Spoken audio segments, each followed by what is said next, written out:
shut up indoors? Was that the plan? No, it's funny because no, it's not.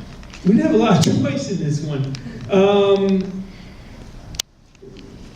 You want to? Well, you know, I think it's interesting because I think that both movies are really kind of claustrophobic.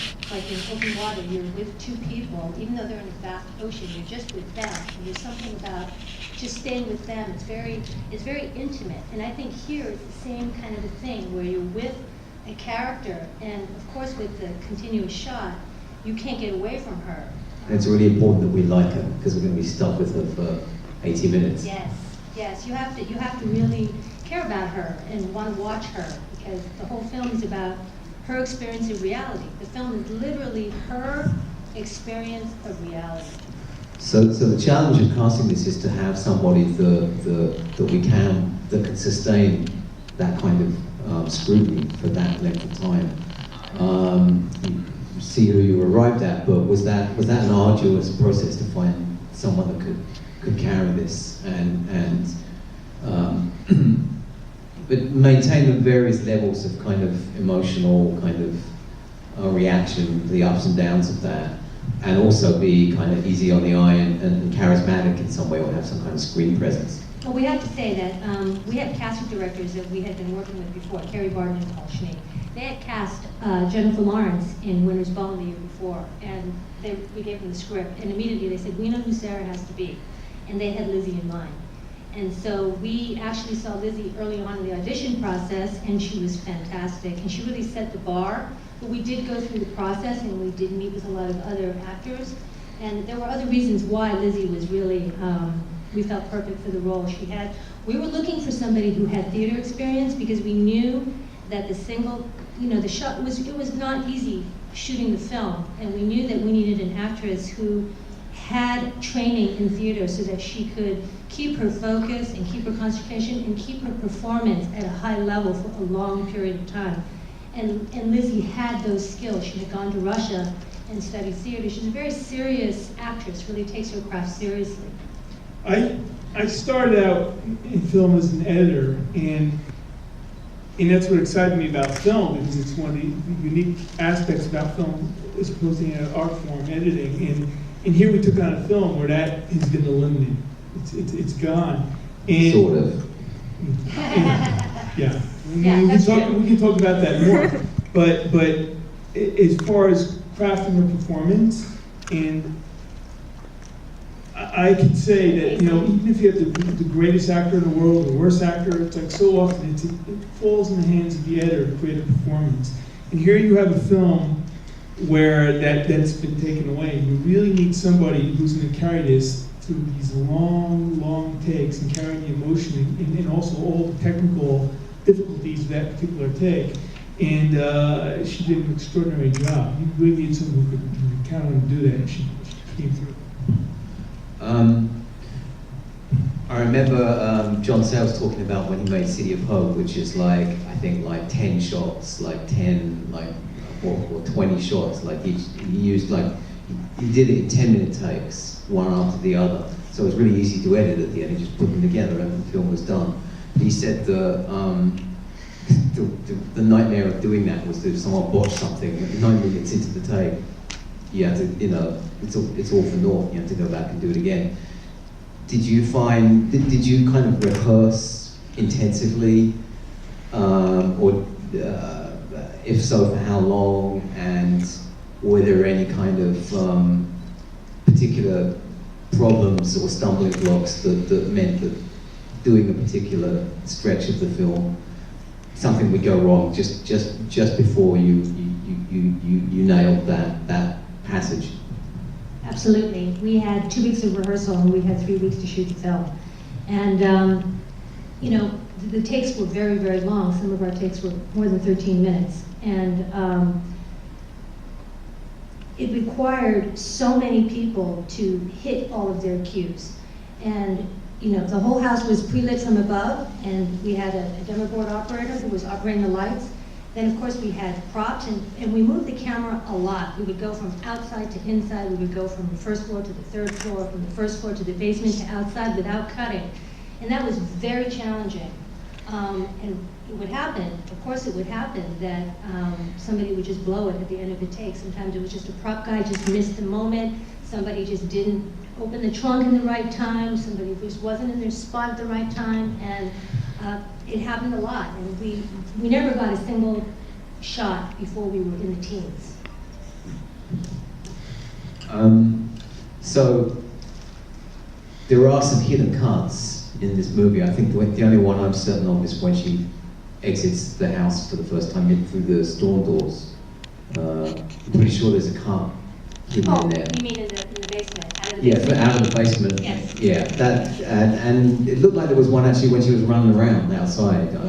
But No, actually not. that could just be my imagination. I'll only point that out because once she gets outside and the whole the choreography of her in the car, getting out of the car, and going back into the house was so difficult. So no, there was no. That was actually really, really cool. What happened was we had two camera operators. So we had one camera operator running with the camera, and what happened was he passed the cameras through the window to another operator who was in the car, and then he actually held on to the back of the car as the car drove. So we went to the house, and what happened was when Peter got out of the car and went and opened the trunk.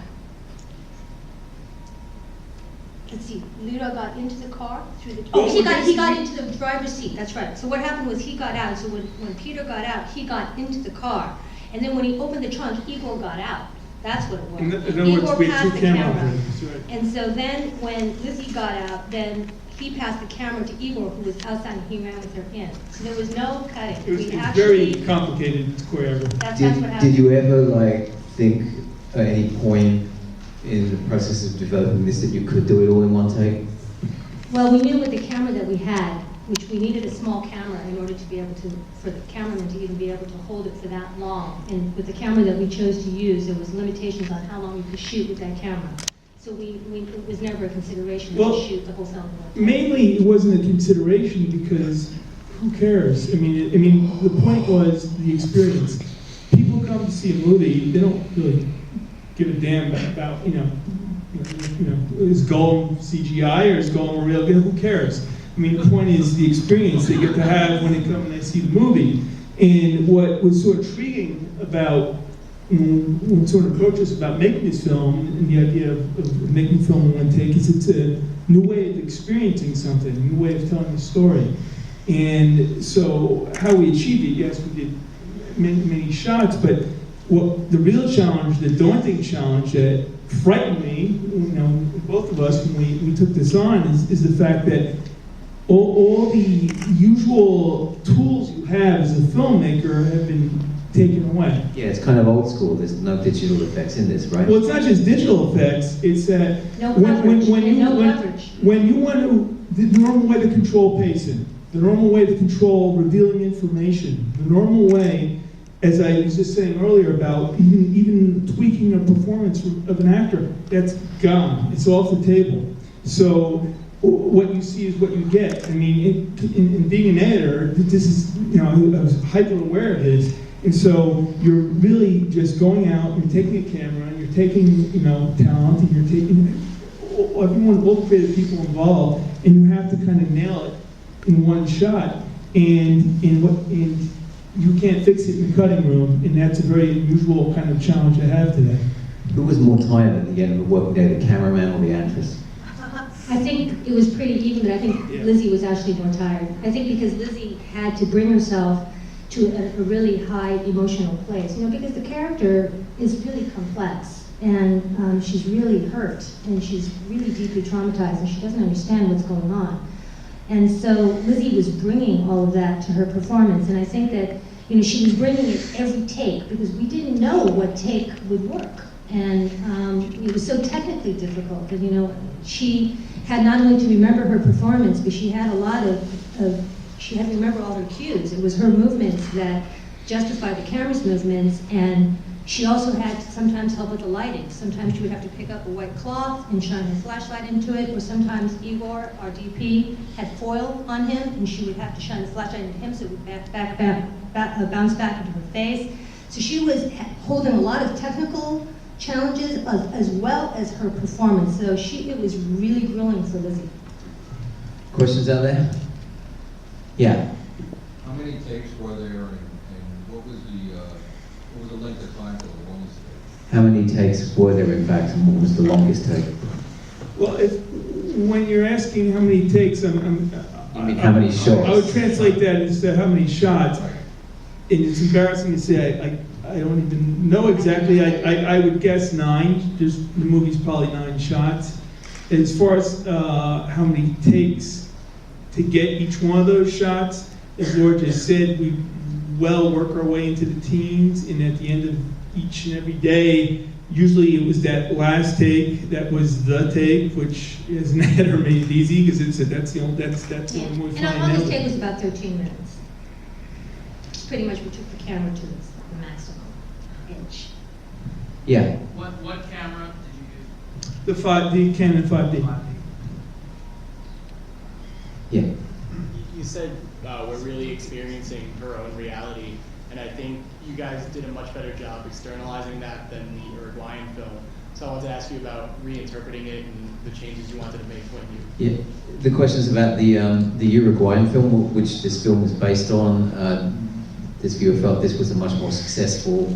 It negotiated the whole thing about the sort of internal reality being externalized much more successfully than the Uruguayan film. And so, can you talk about the way you Thank you. kind of Thank you. built on it? Certainly, we had the benefit of the original, and there was a true story there was a kernel of a true story there, and the original didn't actually go through with it, which there was an incest angle, and they stayed away from it in the original. They kind of went with a pregnancy abortion thing, and I think for me, in writing the script, I really wanted to understand. The first thing I started with, why would somebody kill their father? Like, why? You know, what would happen to you? What would have to happen to you that you would kill somebody? I mean, it's a big thing to kill somebody. And so I actually did a lot of research, and I found that people who are traumatized, especially under the age of 10, and unfortunately, it's horrendous. Sexual abuse, any kind of physical abuse can lead to all kinds of mental illness, including something like dissociative identity disorder, which is what we worked with here. And what can happen is that you fragment your identity in order to protect yourself. So like the little girl is like the essential self, and the Sophia is the part that wants to live, and the stalking man is actually a protector. He's both a persecutor and a protector. It's kind of a complicated, but it was based on a book actually that I read about Jungian archetypal defenses. And so I really wanted to be faithful to what is the actual experience of somebody who is deeply traumatized. And I looked at even studies, there were studies that were done on people in death row. And what they found is that so many of them, it was the first time that they understood this in the 90s, that they were abused as children. They didn't even use it in their defense because they suppressed it and they didn't think, it's not an excuse for murdering anybody, right? And it was the first time that they realized that, wow, this is really a serious issue. And of course, incest is a very serious and widespread problem. It was very painful reading. Actually, I would sob at night reading this stuff. It was really, really painful. And so I didn't want it to be her fault, what happened. I really wanted it to be that she herself has suppressed it in order to sort of survive. And being in this house has brought everything back up. And it's like her own unconscious now that is trying to bring this up to her consciousness so that she can move on. And of course, I was hoping that the film would work on many levels. And, of course, on a psychological level, there's always issues with mother and father and having to kill the father to leave the house. So I was working on a lot of different levels and trying to communicate that. I think it's interesting that we were approached to remake it's the idea of being approached to do a remake was interesting for us, but remake a horror film and try to find an end that mattered, and I think clearly you can see that it was funny because both me and Laura scratched our heads and said, because I was very intrigued by the technical of like, wow, what a challenge. How do you do a movie that appears to be in one single shot? But I could not find an end. I could not find a way or a story. And Laura delved into some very dark places and took it very seriously in places that I actually feared to tread. and did some very serious research, and because her intent was always to make not so much a horror movie, but a movie that kind of delved into kind of real horror. So what's interesting to me is that because we're definitely very aware of the fact that we've made a genre film. At the same time, we kind of very consciously decide to tackle something that would not be a very popular thing to tackle within a genre. And so it wasn't like, so every decision, there were no gratuitous decisions through the whole entire course or journey that Sarah takes. Every image and everything you see is all along the path of this kind of real horror. Yeah, and I would say the other thing too is, of course, because we knew that it was going to be a continuous shot, that it actually gave us an opportunity to play with time, because it's real time, right? It's like it's one continuous shot, and yet that really opened up being able to play with time and memory, because her experience as a traumatized person is discontinuous. A person who's traumatized sense of time is discontinuous, and so she's actually experiencing things that happened in the past as though they're happening now. So, there's all kinds of things happening with her in time that I felt that the actual, having the film be in real time actually made that really interesting for us.